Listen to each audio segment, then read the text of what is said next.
Hi guys, welcome to I dream. నేను మీ చాణక్య. మరి RJ కర్ మెడికల్ కాలేజ్లో జరిగిన దుర్ఘటన గురించి కూడా మనం ఎన్నో రకాలుగా ఎన్నో యాంగిల్లో కూడా మాట్లాడుకున్నాం. కానీ లేటెస్ట్ అప్డేట్స్ విషయానికి వస్తే మాత్రం సుప్రీంకోర్టు సుమోటోగా ఈ కేసుని స్వీకరించిన తర్వాత చాలా ప్రాధాన్యత అనేది కూడా సంతరించుకుంది. మరి లేటెస్ట్ అప్డేట్స్ గురించి మనతో మాట్లాడడానికి ప్రియా చౌదరి గారు మనతో పాటు ఉన్నారు. మరి ఆ లేటెస్ట్ అప్డేట్స్ ఏంటి, ఎంతవరకు వచ్చింది అనేది ఆవిడ అడిగి తెలుసుకుందాం. Hi ma'am. మరి లేటెస్ట్ అప్డేట్స్ ఈ విషయంలో ఏం జరుగుతుంది? మరి సుమోటోగా స్వీకరించింది మరియు సుప్రీంకోర్టు స్వీకరించిన తర్వాత ఆ హీరింగ్ అనేది కూడా ఈరోజు మార్నింగ్ అనేది కూడా మనం చూసాము. మరి ఆ లేటెస్ట్ అప్డేట్స్ ఏంటి? ఆ బెంగాల్ ప్రభుత్వానికి మరి చంద్రచూడ్ గారు విసిరిన సవాళ్ళు కానీ ఆ ప్రశ్నల వర్షం ఏంటో మీరు చెప్తే ఇంకా బాగుంటుంది. నేను కూడా యాక్చువల్‌గా ఏ ఇష్యూ ఒకటి ఇలాంటి ఇప్పుడు సంఘటన జరిగినప్పుడు నేను ఒకటేసారి స్పందిస్తాను.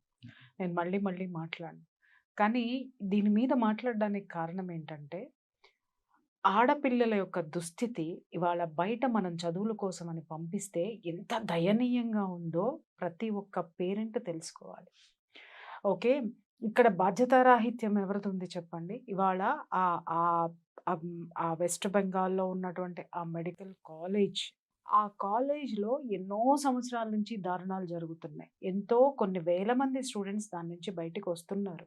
వచ్చినా కూడా గత 15 థర్డ్ టైమ్ 10 ఇయర్స్ నుంచి అక్కడ జరిగేటటువంటి అకృత్యాల్లో ఎంతమంది స్టూడెంట్స్ లోపలికెళ్తున్నారు? ఎంతమంది స్టూడెంట్స్ బయటకొస్తున్నారు? బయటకు వచ్చిన వాళ్ళు నోరు విప్పలేదు. లోపలికి వెళ్తున్న వాళ్ళు దాన్ని భరిస్తూ అలాగే ఉన్నారు. కానీ ఈరోజు జరిగినటువంటి దుర్ఘటన ద్వారానైనా ఈ విషయాలు అంటే దేశవ్యాప్తంగా కూడా జరుగుతున్నటువంటి విషయాల్ని మనం మాట్లాడుకోవాల్సిన అవసరము నాకు పేరెంట్స్‌కి వివరించాల్సినటువంటి అవకాశం వచ్చింది కాబట్టి నేను ఈ విషయం గురించి మళ్ళీ మళ్ళీ మాట్లాడుతున్నాను. ఈరోజు నిజంగా సుప్రీంకోర్టు ఇచ్చిన ఫస్ట్ వేసిన క్వెషన్ ఏంటి అనంటే, ఆ అమ్మాయి చనిపోయిన తరువాత పోస్ట్‌మార్టం అయినటువంటి వెంటనే ఎన్ని గంటలకు? ఈవినింగ్ 8:40కి నాకు తెలిసి క్రిమేషన్ ఆ టైంలో ఎవరు చేయరండి. 6 తర్వాత అంత్యక్రియలు జరపడం అనేది జరగదు.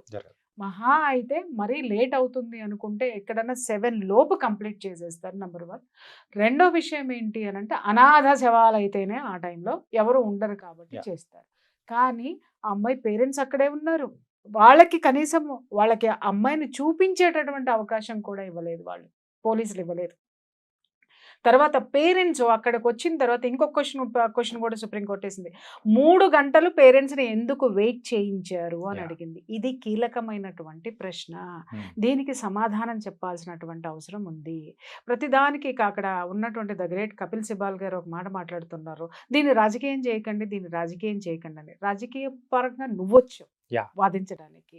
కానీ ప్రజల తరపు నుంచి, బాధితురాల తరపు నుంచి అక్కడ అత్యున్నత న్యాయస్థానము, దేశంలో ఉన్నటువంటి అత్యున్నత న్యాయస్థానంలో ఉన్నటువంటి ప్రధాన న్యాయమూర్తి కూర్చొనున్నాడు. ప్రతిదానికి ఆయన అదే ఉద్ఘటిస్తున్నాడు. అరే మేము అన్నీ సబ్మిట్ చేసాం కదండీ, మీరు దీన్ని రాజకీయం ఎందుకు చేస్తున్నారు అంటే అక్కడ ఎవ్వడు రాజకీయాలు చేయలా. అక్కడ వాళ్ళు మాట్లాడింది పరిపాలన గురించి, అధికారులను ప్రశ్నిస్తున్నప్పుడు, ముఖ్యమంత్రిని ప్రశ్నిస్తున్నప్పుడు, పరిపాలన మీద ప్రశ్నిస్తున్నప్పుడు రాజకీయం అనేటటువంటి మాట ఇతని నోటి నుంచి ఎందుకు వస్తుందనేది నాకు అర్థం కానటువంటి క్వశ్చన్. రెండో విషయం ఏంటి అనంటే క్లియర్‌గా అడిగారు. 3 గంటల పాటు ఆ పేరెంట్స్‌ని ఎందుకు వెయిట్ చేయించారు అంటే, చూడండి అమ్మాయి మెడికో అండి. మెడిసిన్ చదువుతున్నటువంటి ఒక స్టూడెంట్‌కి సంబంధించినటువంటి పేరెంట్స్ 3 గంటలు అనాథల్లాగా బయట వెయిట్ చేశారు ఆ అమ్మాయిని చూపించకుండా. నంబర్ 1 అన్నిటికంటే ముఖ్యం ఫస్ట్ వేసినటువంటి క్వశ్చన్ ఏంటి అనంటే, అసలు ఈ అమ్మాయిని ఆత్మహత్యని బయటికి చెప్పింది ఆళ్ళ పేరెంట్స్‌కి ఫోన్ చేసి ఈ అమ్మాయి సూసైడ్ చేసుకుని చెప్పిందెవరు పట్టుకురండి. రెండోది ప్రిన్సిపల్ ఆత్మహత్య చేసుకుందనేటటువంటి ఆ యొక్క స్టేట్మెంట్ ఎలా ఇస్తాడు? మూడోది 3 గంటలు ఆ పేరెంట్స్‌ని ఎలా వెయిట్ చేయించారు? కన్న బిడ్డని చూడనివ్వకుండా. అంటే పేరెంట్స్‌కి రైట్స్ లేవా చూడడానికి? అందులో అడ్డగిచ్చింది, అడ్డుకున్నది ఎవరు? హాస్పిటల్ యాజమాన్యం. ఎందుకనంటే కోర్టులకైనా ఎవరికైనా ఆ హక్కు లేదు. ఎందుకంటే వాళ్ళ కన్న బిడ్డ, ఘోరం జరిగింది వాళ్ళ బిడ్డకి. వాళ్ళని ముందు ఫస్ట్ అలౌ చేయాల్సింది వాళ్ళని ఎందుకు ఆపేశారు? నెక్స్ట్ వెర్షన్ ఏంటి అనంటే, రాత్రి 8:45 గంటలకి క్రిమేషన్ చేయాల్సినటువంటి అవసరం ఏముంది? ఇంకొకటి ఏంటంటే, ఇలాంటి కేసుల్లో ఎప్పుడూ కూడాను శవాన్ని కాల్చరు. దాన్ని ప్రిజర్వ్ అన్నా చేస్తారు లేదా సమాధి చేస్తారు. Yeah. ఎందుకు అనంటే అది ఆల్రెడీ హైకోర్టు సుమోటోగా తీసుకొని విచారణలో ఉన్నటువంటి కేసుని అత్యవసరంగా ఎమర్జెన్సీగా అతివేగంగా క్షణాల్లో బూడిద చేసేశారు అనంటే సాక్ష్యాలను బూడిద చేశారు. ఇక్కడ విషయం ఏంటంటే వాళ్ళకి అర్థం కానటువంటి విషయము పాపం తొందరపాటులోనో లేకపోతే ఆ యొక్క డిక్టేటర్షిప్ హోదాలోనో డిక్టేటర్స్ చాలా పెద్ద పెద్ద మిస్టేక్స్ చేస్తారు. Yeah. తెలుసా? వాళ్ళ యొక్క అహంభావంతో అహంకారంతో అధికారాన్ని నిలబెట్టుకోవాలన్నటువంటి అధికారం మీద ఉన్నటువంటి దుగ్ధతోటి చేయకూడని తప్పులల్లా చేసేది డిక్టేటర్సే. అంటే ఏముందిలే అని నిర్లక్ష్యంగా కానివ్వండి అని ఏముంది చెప్పేసి లే అన్నట్టు అని కదా. కాదు ఇక్కడ మేమే కదా, ఆ. ఎవ్వడు మాట్లాడతాడులే, ఎవ్వడు నేను కదా తోపు ఇక్కడ అనేటటువంటి ఆ యొక్క అధికార మదం అంటారు దాన్ని. Yeah. అధికార కాంక్ష కాదు, అధికార మదం. అధికార మదంతో చేసినటువంటిది. అడిగేవాడు ఎవ్వడు లేడు అనుకున్నారు, వచ్చారు కదా అడిగేవాళ్ళు. ఫస్ట్ హైకోర్టు వచ్చింది, తర్వాత సుప్రీం సుప్రీం కోర్టు కోర్టు వచ్చింది. ఇంకెవరు కావాలి నీకు అడగడానికి? అయిపోలేదా? ఇంకొకటి ఇక్కడ నిజంగా పేరెంట్స్ ఇవాళ బెక్క చిక్కిపోయి ప్రాణాలు గుప్పెట్లో పెట్టుకుంటున్నారు.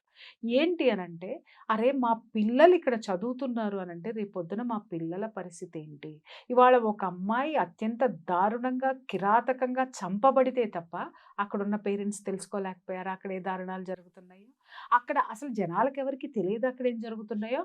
అక్కడ జరుగుతున్నాయని తెలిసినా కూడా ఆ కాలేజ్లో సీటు వచ్చినా కూడా అక్కడే చదివించారంటే గతి లేక చదివించారా, లేకపోతే మాకేం కాదు అనేటటువంటి భరోసాతోటి, లేదా ఏదో సామెత ఉంది, నలుగురిలో నారాయణ గుంపులో గోవింద. పిల్లల్ని మీరు కూడా అలాగే ఉండండి, ఏదో ఒకటి చదువుకుని బయటకు వచ్చేసేయండి, చదువుకుని మీరు వైద్యం అయితే చేసేసేయండి, బతుకుంటే వైద్యం చేయండి, లేకపోతే బతకపోతే ఇలాగే మీరు వైద్యం చేయించుకోండి పోండి అని పేరెంట్స్ పంపించారా? ఇక్కడ అర్థం కాని సుప్రీంకోర్టు అడిగినటువంటి కీలకమైనటువంటి విషయంలో ఈ పాయింట్ నాకు అర్థమైంది. పేరెంట్స్ ఎలా వదిలేశారు? ఇన్ని అకృత్యాలు జరుగుతున్నాయి అక్కడని ఎవరికి తెలియదా? ఇదే ఫస్ట్ టైమా? ఆ అమ్మాయి మాట్లాడితేనే వచ్చిందా? ఆ అమ్మాయి ఎన్ని గొంతుకలు ఇలా నులిమేశారు? ఇది చెప్పండి నాకు ఫస్ట్. మనం ఆలోచించాల్సినటువంటి. అండ్ ఇంకొకటి ఏంటంటే ఈ ఆర్జీకర్ అంటే ప్రీవియస్ హిస్టరీ అనేది కూడా చూసుకుంటే మనం 2001 నుంచి ఇలాంటి మరణాలు, మిస్టరీ మరణాలు కూడా చాలా వరకు జరిగిన రికార్డ్స్ కూడా 23 సంవత్సరాల నుంచి జరుగుతుంటే జరుగుతున్నాయి. నోరు విప్పనటువంటి జనాన్ని చూసి మనం జాలిపడాలా, లేకపోతే అధికారం చెలాయిస్తూ ఈ దాష్టీకాల్ని పెంచి పోషిస్తున్నటువంటి ద గ్రేట్ పొలిటీషియన్స్ ని మనం ఈ ఉరిశిక్ష ఎవరికి వేయాలి? కానీ ఇవాళ ఒక ఆడపిల్ల అత్యంత దయనీయంగా వీళ్ళ యొక్క ఒకళ్ళ నిర్లక్ష్యము, మరొకళ్ళ దౌర్జన్యము, ఈ రెండిటి మధ్య అతి దారుణంగా కిరాతకంగా ఒక ఆడపిల్ల బలైపోలేదా? Yeah. సో ఈ ప్రశ్నలన్నిటికీ రేపొద్దున ఆ ప్రభుత్వం సమాధానం చెప్పాల్సినటువంటి అవసరం ఎంతైనా ఉంది. అంటే ఇదే కాకుండా మీరు ఇందాక చెప్పిన పాయింట్ లో ఈవినింగ్ 8:30 కల్లా క్రిమేషన్ అనేది చేసేసారు. కాకపోతే ఆ క్రిమేషన్ చేసే ముందు అక్కడ 3 శవాలు అనేది కూడా ఉన్నాయి.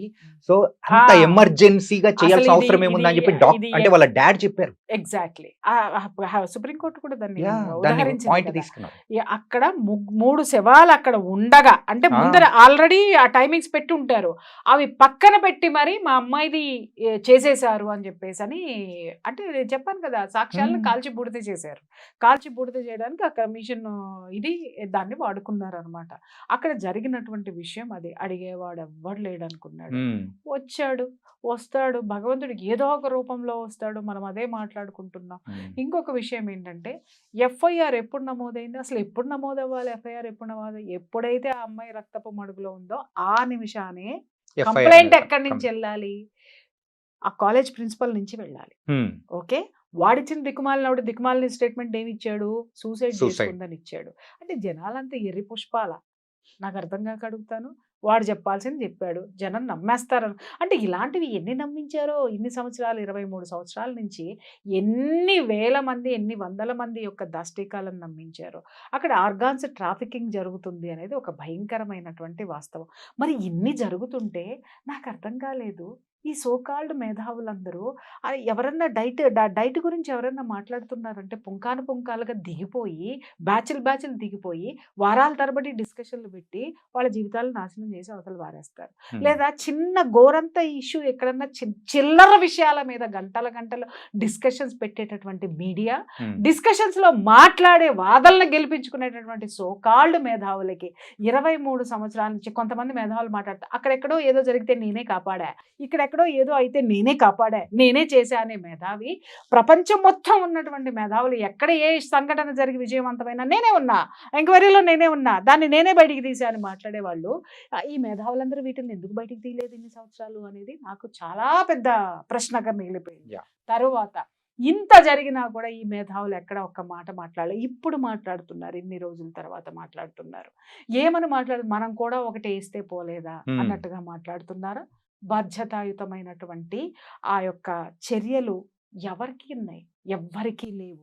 కాబట్టే ఇవాళ ఇంత నిర్లక్ష్య ధోరణి ఎవరిలో ఉంది? జనంలో ఉంది. Hmm. ఆ జనంలో ఉన్నటువంటి నిర్లిప్తత, నిర్లక్ష్య ధోరణిని నిజంగా చెప్తున్నాను, ప్రకృతి అస్సలు బేర్ చేయలేదు.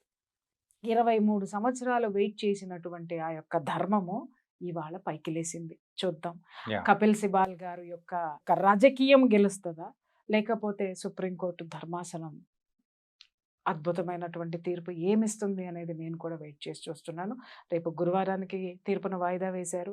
ఇక్కడ 2 విషయాలు మనం గమనించాల్సింది ఏంటి అని అంటే, సాగినంత కాలం నా అంతవాడు లేదందరూ, Yeah. సాగకపోతే ఊరక సతికెళ్ళబడిపోదురు.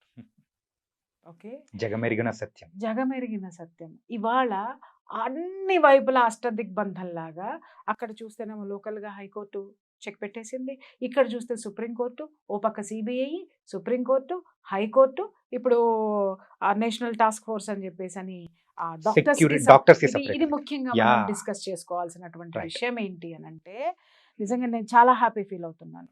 ఇవాళ డాక్టర్స్, మెడికోస్ అందరూ కూడా, ప్రత్యేకించి ఆడపిల్లలు, ఎందుకంటే మా ఇంట్లో నా ఫ్రెండ్స్ పిల్లలు డాక్టర్స్ ఉన్నారు, Yeah. మెడికోస్ ఉన్నారు, కాబట్టి ఆ కష్టాలు ఆ బాధలు ఏంటో నేను వింటున్నాను కాబట్టి నాకు తెలుసు.